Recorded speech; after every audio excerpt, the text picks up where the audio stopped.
Om Shanti. Good evening, everyone. Special welcome to Sister Jayanti. This is getting to be a habit, Jayanti Behn.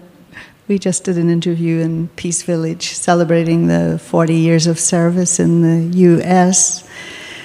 I've been struck by the feeling that I'm getting from all of you over the last day and a half, whatever it's been, your eagerness, in a sense, to know and to experience these eternal mantras of Man Man Bhav and Madhyaji Bhav.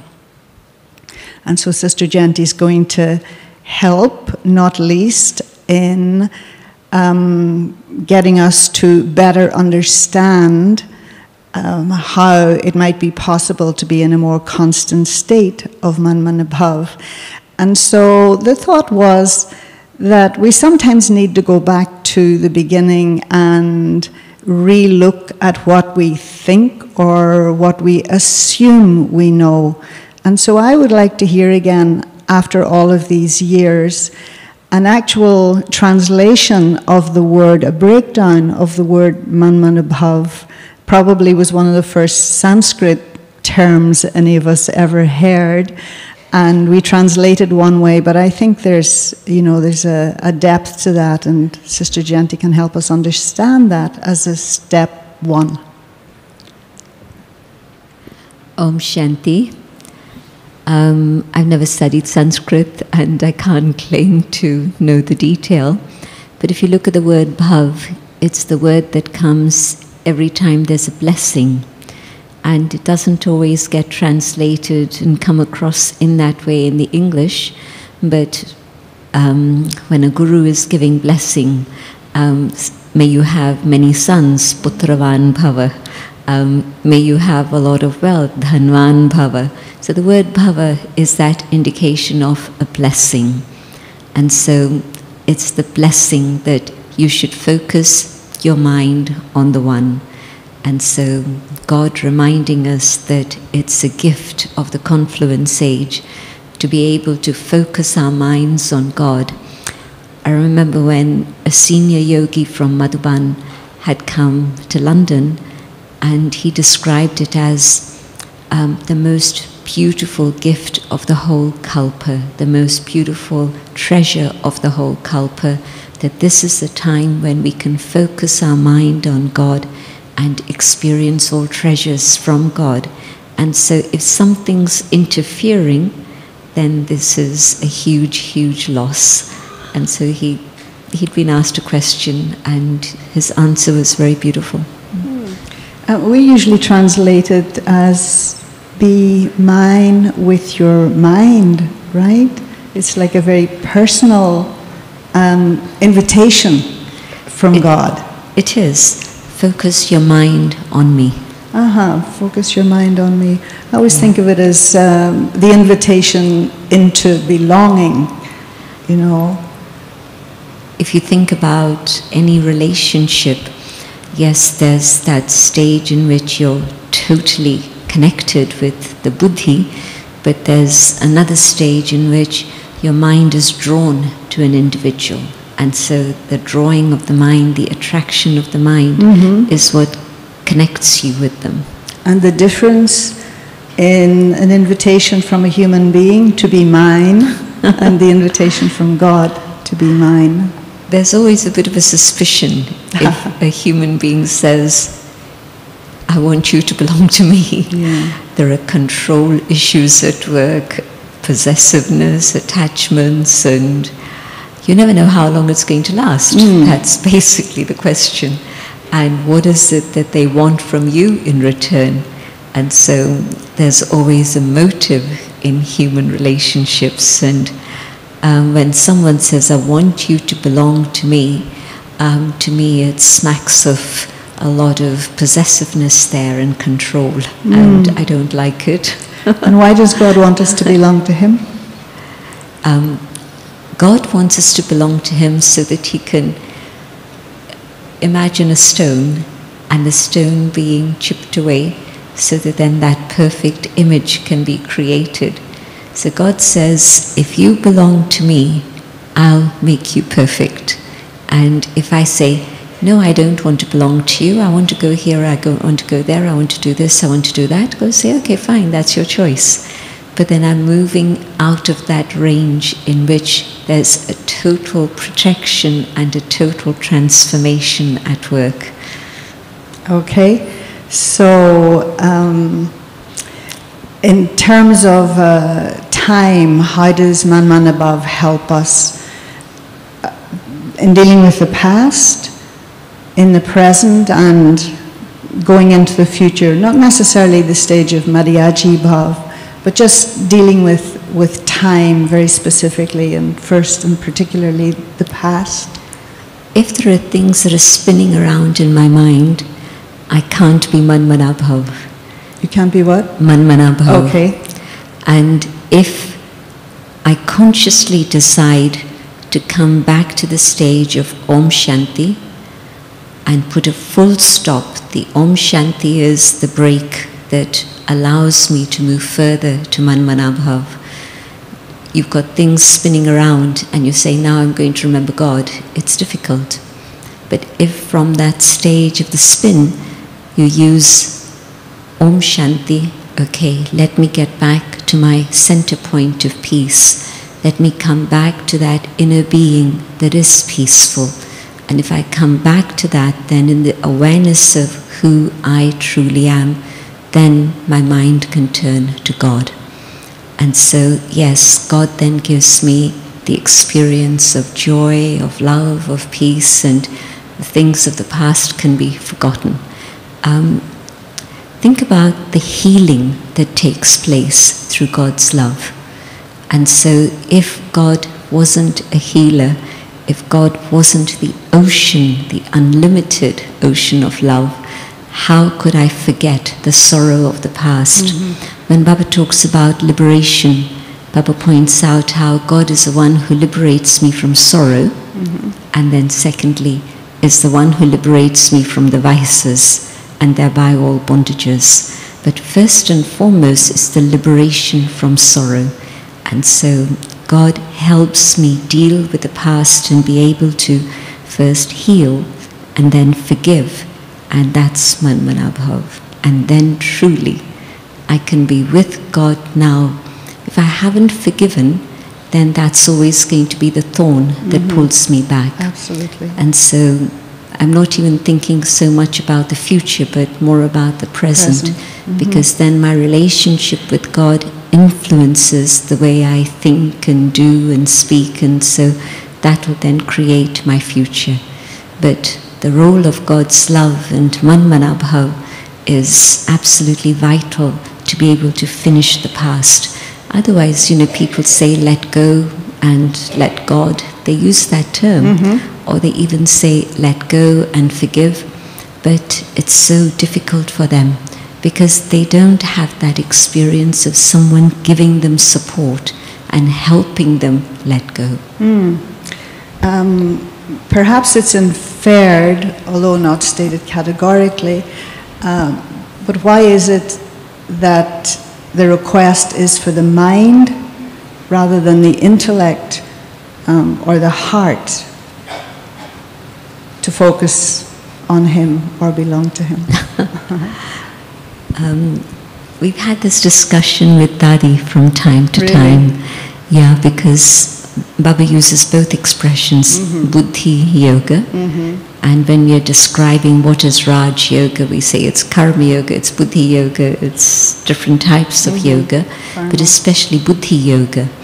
And so my own experience is that firstly, if you can take the mind away from external things and human beings and all of that, and bring your mind to God, you're still working with thoughts, but you're also working with feelings. Mm-hmm. Okay. And so God doesn't say, give your heart to me, but God does say, have an honest heart, mm-hmm. and I will then be able to help you. blessings. This morning when I was reading about blessings and how you get blessings or you don't get blessings, I was thinking that the one way to be able to receive blessings is always through honesty. If I'm honest with God, God is then able to give me blessings.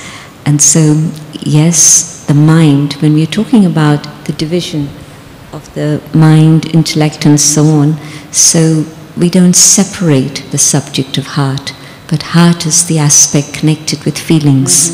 We say that the mind I say that the mind has two functions. One is the thinking and the other is the feeling. And one leads to the other, connected deeply. And so my feelings are very much part of man mana bhav. If it was only dry thinking, I'm not really connecting with my mother, my father, my friend. But the feelings very definitely get evoked when I'm thinking about Baba. And so, yes, Baba's talking about both aspects, my thinking and my feeling. And if God is present within me in all of that, then it comes to the stage where the buddhi, anyway, the buddhi is more subtle. We can deal with thoughts instantly. We can see what's going on in the mind. But what is it that's pulling my buddhi? You have to let yourself become very quiet. Thoughts have to become very still. And then you can see what is it that's actually pulling me. And so the connection of the soul in a very deep way, the yoga, man mana bhava is turn your mind towards me, but yoga, that absolute connection of the buddhi, that's dependent on faith and love and understanding. And so all of that comes in when I'm connected deeply with Baba. So man mana bhav leads me to the stage of buddhi yoga, where now that yoga is so strong that yes, I can say that I can detach from the whole wide world. Turning my mind away is a temporary thing, because my mind can fluctuate 1 minute here, 1 minute there, not even minutes, moments, 1 moment here, the next moment there. Try and keep track. Baba always gives the example of how when he's eating, and 1 minute it's here, 1 minute it's there. So the buddhi, when the buddhi is deeply connected, that's not going to be a fluctuating thing. That's a solid connection that's going to be there. Okay.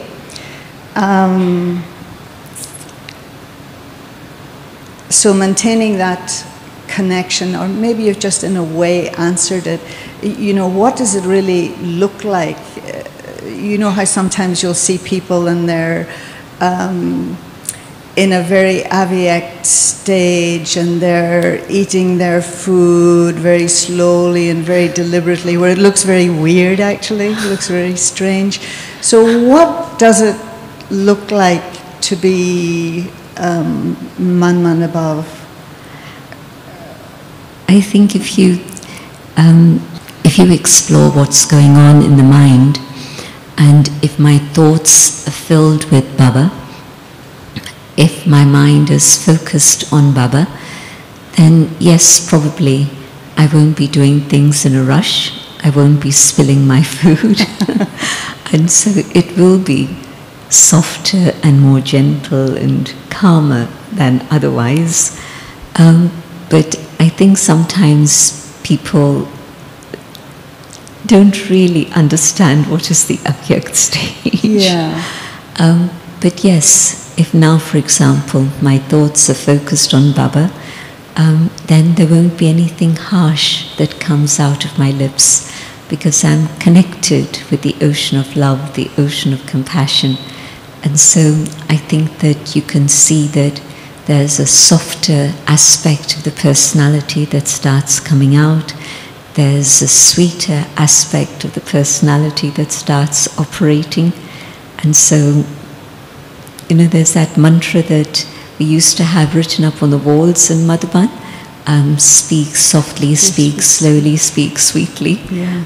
In a way that summarizes the stage where there is man mana bhav and I'm walking and talking and moving.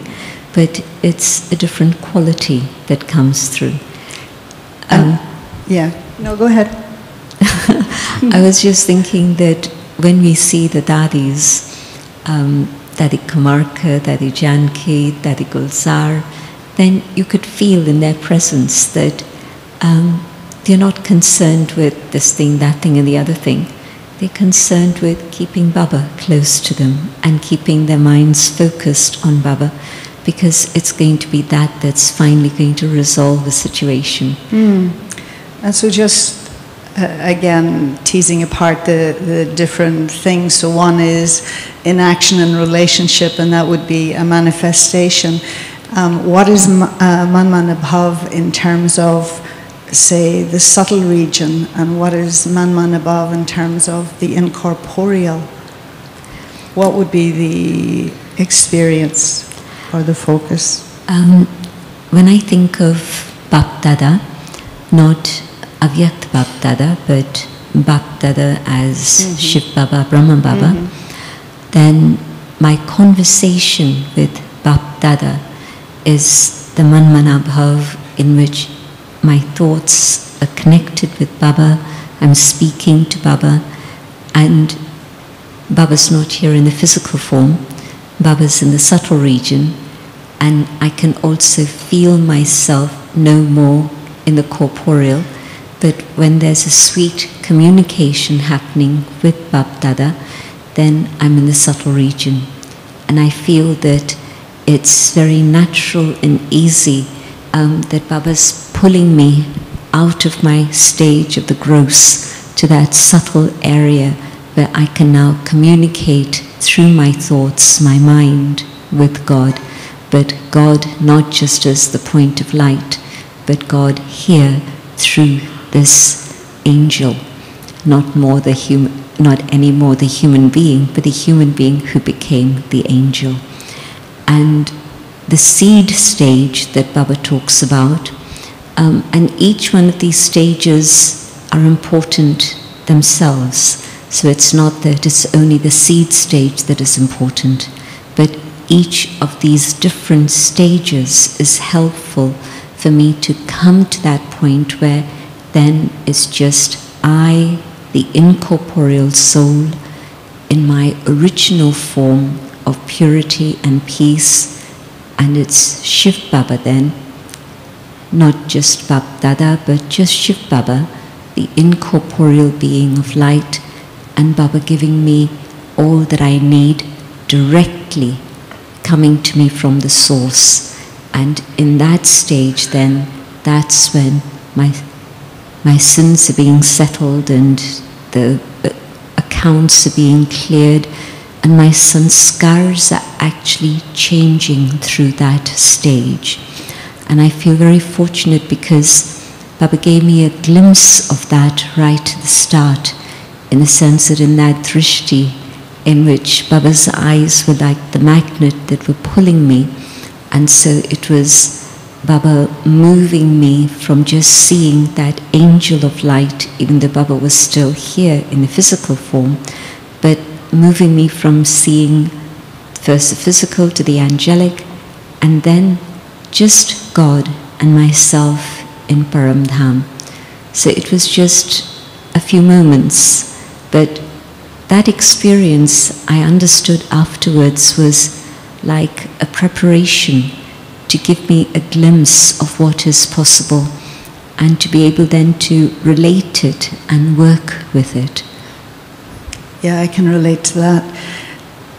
It's almost as if, because I always think that God is the one with the most respect. He's so respectful. And so he really is, it's always an invitation that he's giving us. And although he gave you an invitation, did you really have a choice? No. No, I didn't think so. Sometimes, there's a statement that comes in the Gita, God speaking to Arjuna and telling Arjuna that drama, destiny, is going to make you do what you need to do in spite of yourself. Yes. And very often I feel that that's what's happening with me. So on one level, yes, it was a conscious choice that I want to belong to God, but it really was the force of destiny moving me in that way, and there wasn't an alternative. Yeah. I think it was you. I don't know. I think it was you that once told a story. I don't know whether you were quoting it or whether you had come up with it, but that idea that, there are those who come to Baba and they decide, yeah, this is for me, and they stay, and then there's the others who come and they decide, no, this is not for me, and they leave. And there are those who come and they think, I want to leave, but Baba makes them stay, or something makes them stay. Yeah. I don't think I've ever had a thought I want to leave. No, not you, but quoting Baba, that it really does feel at times that even though, and I was wondering about this too, that sometimes when we're not having success with the experience of man above, which may be in the moment, it's not a forever thing, that a disappointment can set in, that I'm not achieving, what I think I should be achieving. How to deal with that disappointment and how to turn it around.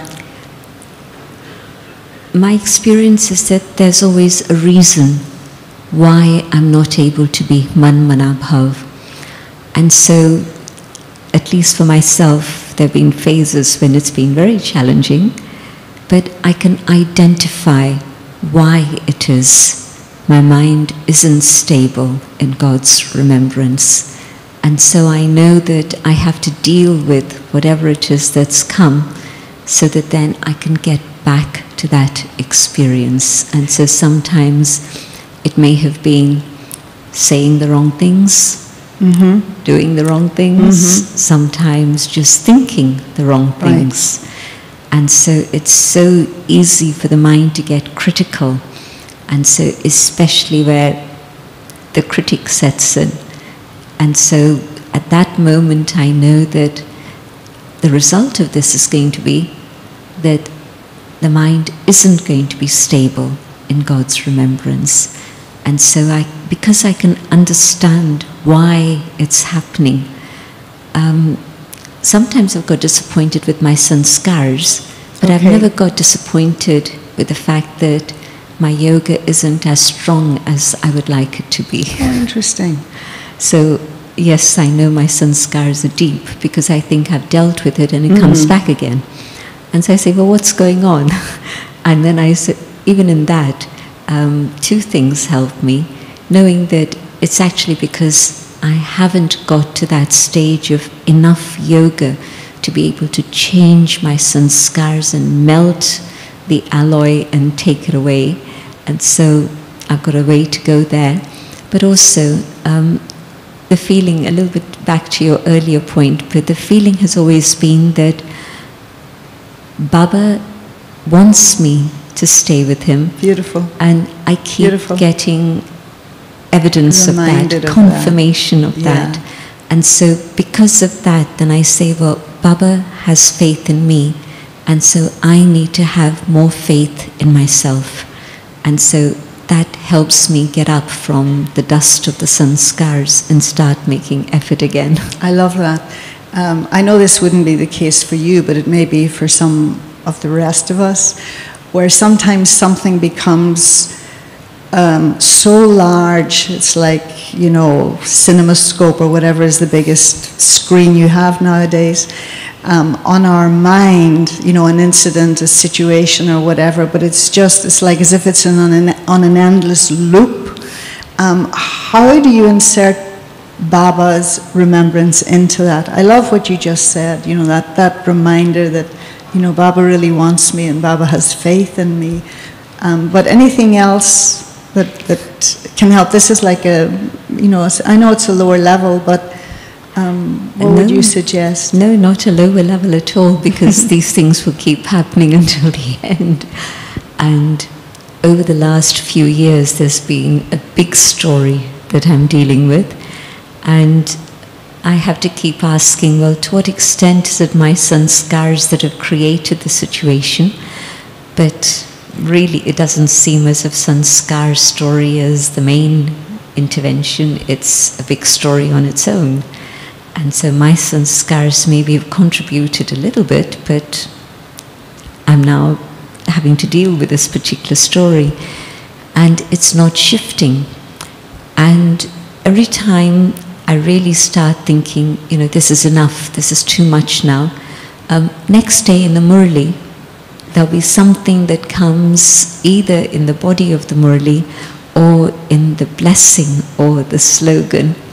And it'll be like Baba speaking to me directly and telling me. And of course, every time that I've got stuck, then the message from Baba has been love and peace and stability, and why is anything affecting your stage? And so come back to that and you'll find Baba's waiting for you again. Beautiful. It's happened again and again and again. There were some of these questions that actually had come from the team who had put the retreat together, and so I wanted to share some of those. And going on from what you're saying, how does the mantra of Man Mana Bhav help me see the goodness in others? One, you've just talked about seeing it for yourself, but how does Man Mana Bhav help me see the goodness in others? Again, and of course, any situation is connected with people. So the situation that I'm talking about is connected with people and their sanskars. Yes. But what I found again in the blessings and the slogan is again this aspect coming through. Why is it that I'm polluting my mind? Why am I not seeing the good that exists? And so it's definitely there. I'm surrounded by God's children, and so all of them have been selected by God for one reason or another reason. And why is it I'm expecting perfection from them when I'm not yet perfect myself? Beautiful. And so they're seeing all the thorns that I'm carrying, and why is it that my vision is focused on their limitations or their weaknesses? And so again, the reminder comes to me, not just in my head as a light bulb coming on in meditation, but it actually comes to me from the Murli. And that in a way feels much safer and more comfortable. Because if it's just my own mind thinking, oh, I mustn't think like this, I should think like this, it's different. But when I hear it from Baba very directly, then it has a big impact. And so I really believe the Murli is a lifesaver for all of us. It gives us new life every day. There's a lovely term that Baba used a couple of months ago, and that was Praneshwar, God who gives life, God who fills you with new breath, pran, life, breath. And so literally how Praneshwar Baba works is through the Murli every single day to give us the oxygen we need to revive us. And what, this was someone's question, what are the attainments that will bring me again and again to that belonging with Baba? One is, by way of contrast, when I'm in difficulty or have a problem, and instantly. But what are the attainments that magnify my belonging to Him? I think there's two areas of attainments that have helped me continually. One is my own inner experience, that yes, when I do sit with Baba, then I can feel Baba's presence, I can feel Baba's love and Baba's healing and the transformation that's happening inside of me. And so that I know is God at work. But secondly, I also see the impact of service. And I see how, in spite of myself, being engaged in Baba's work just shows me many miracles. And so whether it's a very personal one that I'm engaged in, or this afternoon I was seeing some of the photographs of Shivani Behn in Dubai and her Middle East tour, and it's just stunning. It's really amazing. Here is a sheikh, and I've forgotten his title, but I'd heard who he is, but some sheikh royal family guy. And here's Jyoti Behn, and here's Shivani, and the hall is huge, thousands, multi-thousands, and the atmosphere is electric. And so it's nothing to do with me, it's somebody else's service, but I'm just thinking, this is God at work. And then whoever happens to be the instrument, wonderful, but God's work is moving forward. The Middle East, who would have imagined that you would see a scene like this? And it's God working. And so just that joy of seeing God's magic at work. When I saw the little video of Burma and the house that the girls had built, I don't know which of you were instruments for that. Who was one of the instruments? All of you probably? All of you. You're too shy to acknowledge it. But when I saw that video of all these young sisters working in the house and creating this place for Baba, again, I thought that was amazing to see God's work in that way. And so it's an attainment. Yeah, I suppose it's like the feeling of, in both instances that you mentioned, like the Middle East and Myanmar, that it was courage and the impossible being made possible, no? Yeah, really. Yeah. So that for me, it's my family, and it's part of my attainment that this is happening. Exactly. So yes. it gives me such joy, and you just have to even see the story of London from Tennyson Road, 2 rooms, and what you saw when you came. We already had the house next door actually, but even before that, just 2 tiny rooms. And how did it all happen?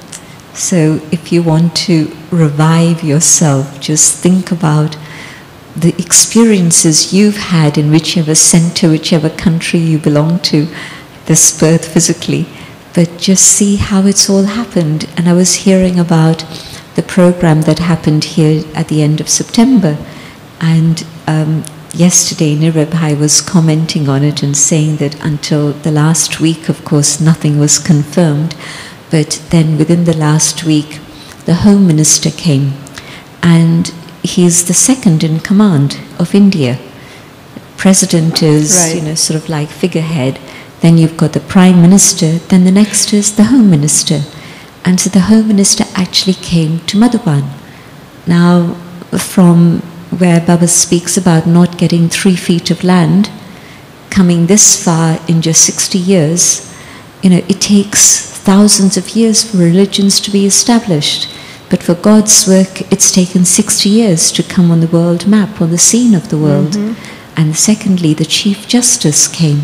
Now, there's lots and lots of judges, and how many centers have a judge that comes to them? Not that many. Yep. But yet, here is the Chief Judge who came. So it's incredible. So just thinking about not just my personal attainments, but everything that's happening in terms of how Baba's work is unfolding. It's amazing. Yeah, and so that thing of the balance between the self in service and, I'm doing it or I'm getting it done, and remaining man above, or even just getting intoxicated with the service, with the result. Can at some time, can he be the one who's hidden away in the whole scenario? How to sort of rectify that? There was a very interesting Murali just recently, maybe last week, in which Baba was saying that, okay, you think you've given gyan to somebody, but where did you get the gyan from? Yes. You didn't have the gyan. And I know for myself that nothing could ever have happened without Baba. Whether it's having gyan or giving gyan, I didn't have the courage to speak to 3 people. 2 was okay, but to speak to 3 people, I'd be silent, I'd shut up and listen. But how did it happen? It's Baba who made it happen. So I know for a fact that it's Baba who's making service happen. And so I don't think I ever fall into that trap of thinking it's me. Yeah. So Baba is very much present in my awareness. I'll give you that certificate too, Jayanti Behn, as I'm sure will many others. Somebody's agreeing with me. How do you, maybe I'll run some of these together. How do you assess the quality of your yoga when sitting according to a timetable? First is, was I truly connected with Baba, or was I trying to connect with Baba? And the trying is my effort for yoga, it's not real yoga. And so that's one simple way in which I can assess. And it's a very clear way. You really look back over whether it's 3 minutes of traffic control, and was I trying to bring my mind back to God, or was it stable in God's remembrance? And then you can extend it to your 30 minutes yoga and assess it for yourself.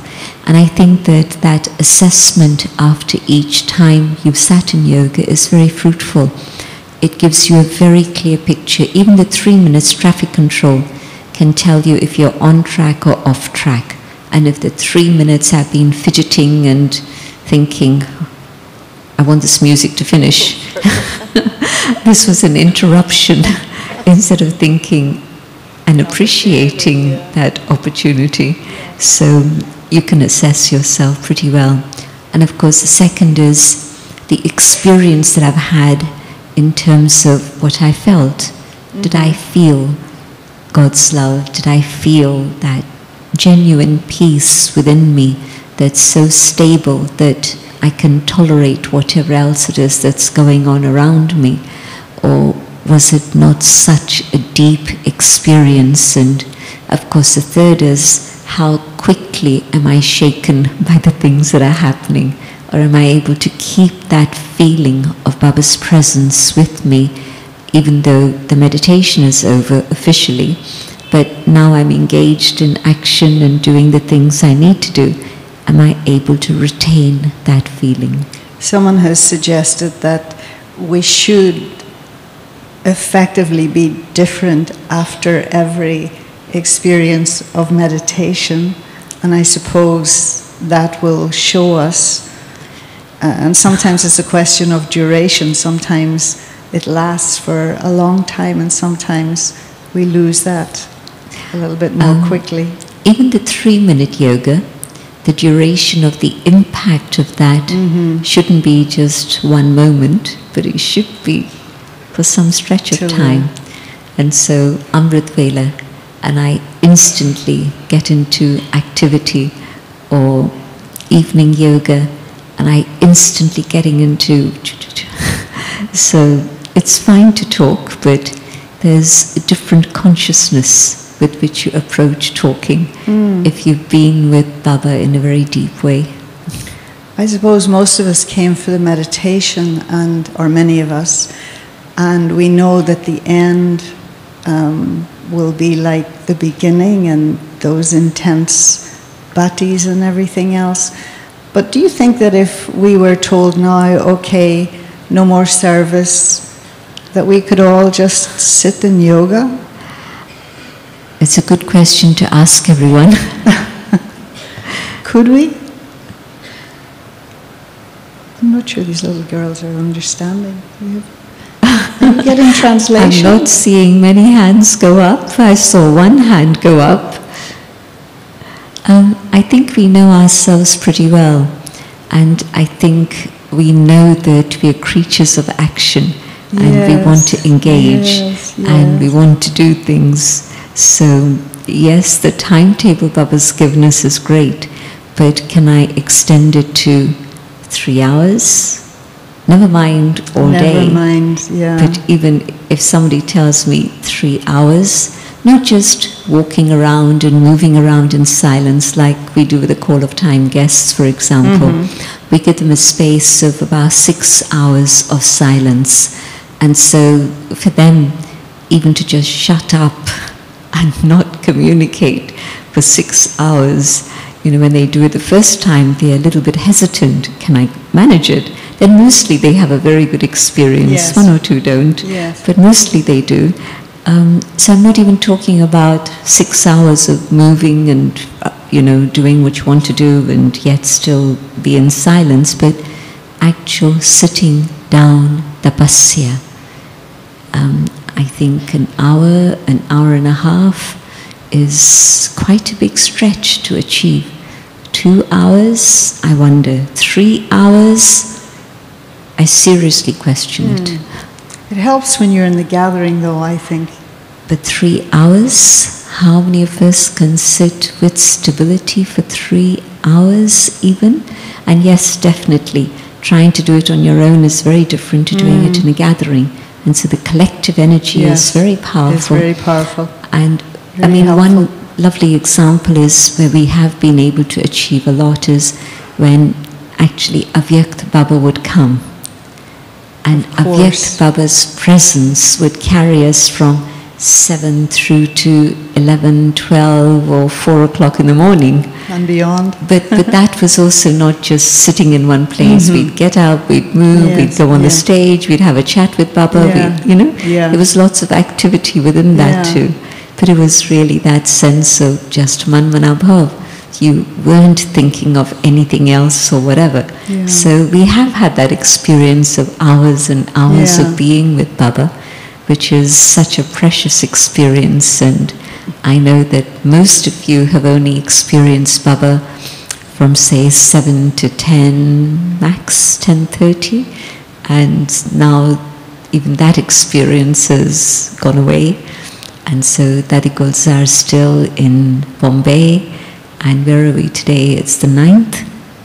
Yeah. And the Avyakt meeting is scheduled for the 12th.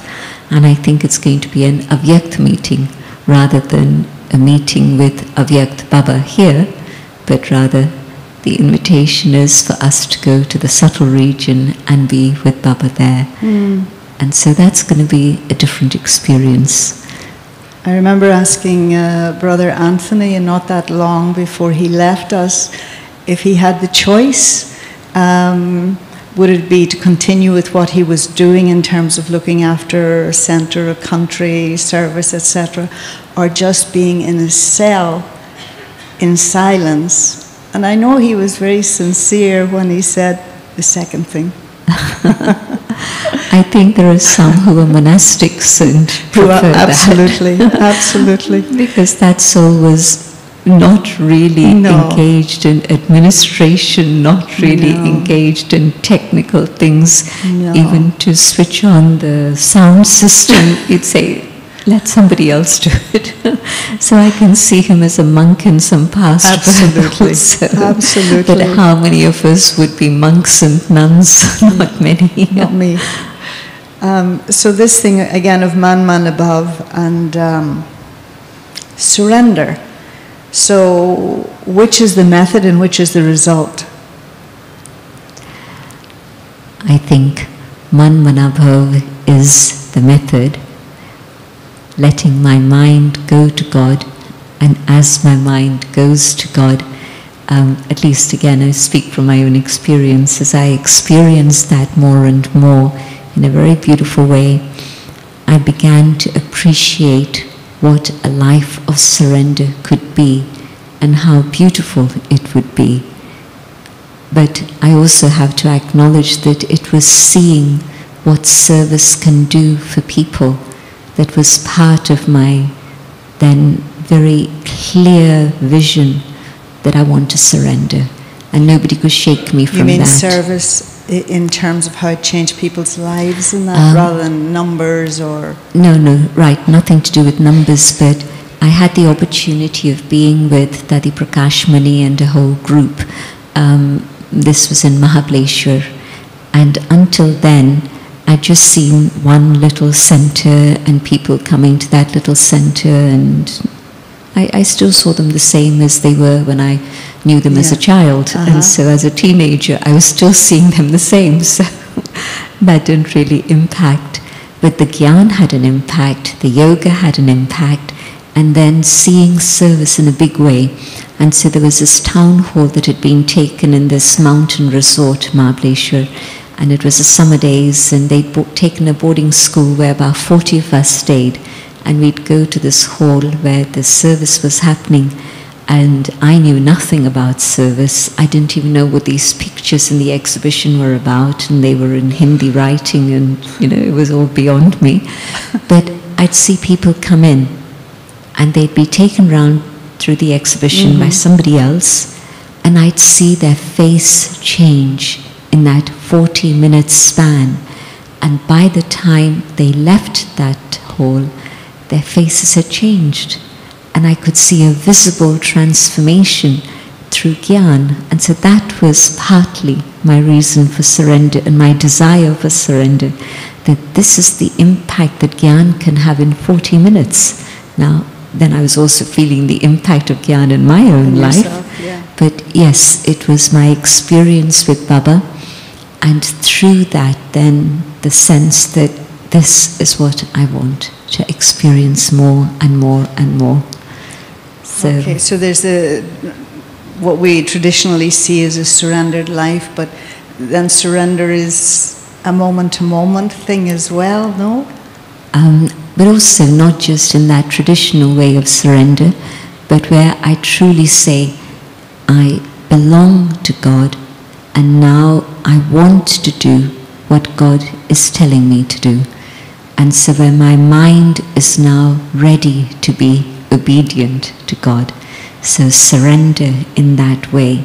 And so not just, and yes, it's a moment-to-moment thing where it's so easy for my mind to say, well, this is what's good for me, this is what I want, this is the attraction that's now pulling me. And so for my mind to go off there rather than what is it that Baba wants for me. So the obedience to God comes through bringing the mind to God and understanding what God is offering. Sometimes surrender is defined as simply offering yourself. And so what's the difference in what you have to offer Baba now on the basis of Man above and when you first came?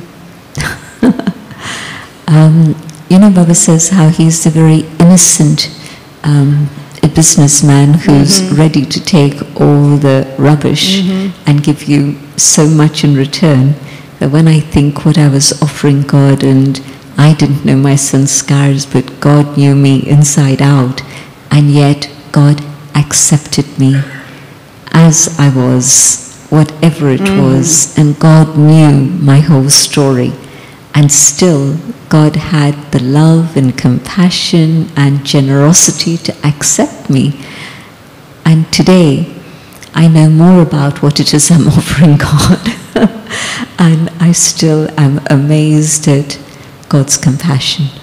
And still God saying to me, I was just thinking about this the other day, Baba, your love is so immense that you took me on board, but also you've not let go of me. Yeah. And you're still continuing to work on me with such love and dignity.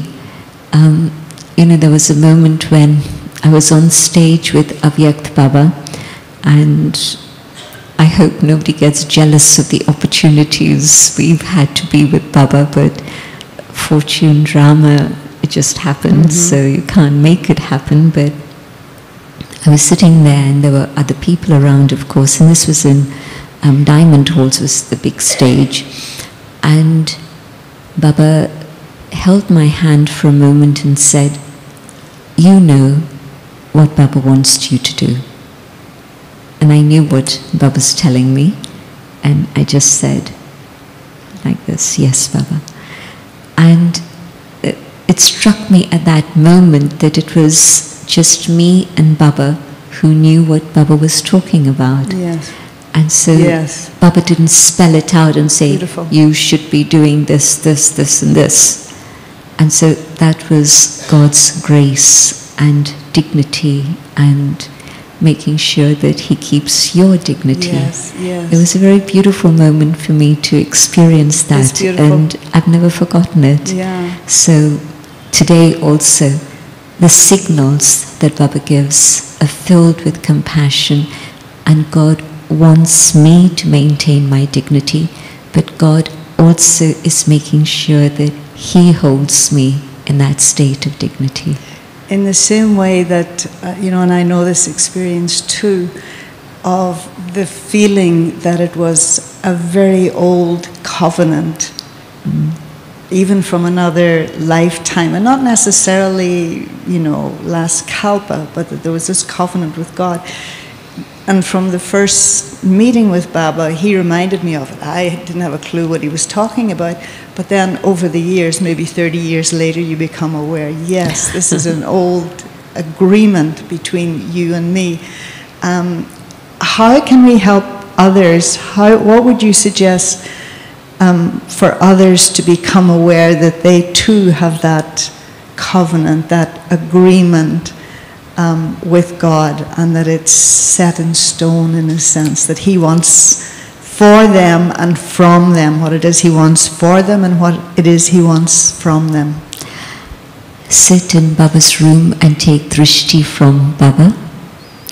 That's one very, very beautiful, powerful way in which you feel that deep connection which is timeless. And the second is just be aware that Baba is speaking to me through the Murli. And so you'll catch all the signals that Baba wants to give you. You'll feel the love with which Baba is telling you something. Sakar Murlis speak very powerfully to me, but also the blessing, and generally the Sunday, Friday in some countries, the Avyakt Murli. And the Avyakt Murli again will be a very personal signal to you of whatever it is you're going through. You know how Baba never says 1, 2, 3. Baba says this is a good stage, but this is the next stage which is even better, but this is the best stage. So for Baba's language, again that royalty, Baba doesn't say this is bad. Even number 3 is not bad, it's good. But there's another stage above and another stage above. And so Baba will show you through the Murli, especially when he's talking about those different stages, where you'll be able to identify where you're at. But Baba's also giving the answers there, not just telling you this is the stage you're at, but how to deal with it, what to do about moving on, next step, next step. And nothing is out of reach. All the things that Baba's talking about are very practical, and you just have to experiment with it and do it. That's it? I think so. Thank you so much, Jayanti Ben. Thank you for the questions. Pleasure, and thank Great the team questions. also for providing some of the questions. And just the takeaway is, Baba's awareness of me and his love for me, and that is a given, and that he always wants, my happiness and my growth. Yeah. Anything?